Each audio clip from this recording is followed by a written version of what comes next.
Un mois après la présidentielle, les sondages restent ouverts pour les socialistes et leurs alliés.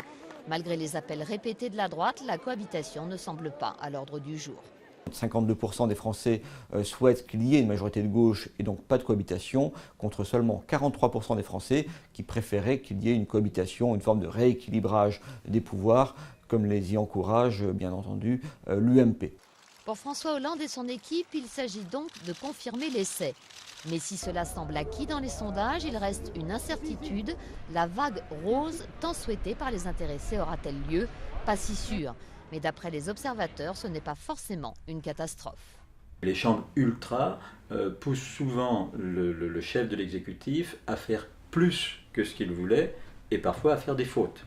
Donc il vaut mieux finalement avoir une majorité courte qu'une majorité que l'on contrôle et qui est soumise à la pression d'être courte, justement, qu'une majorité très, très large.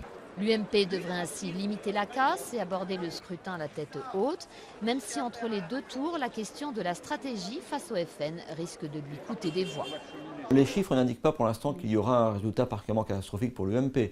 On a 31,5% d'intention de vote au premier tour, sans compter les divers droites ou les dissidents UMP. Donc on est sur une masse quand même tout à fait significative. Reste la question de la participation au scrutin.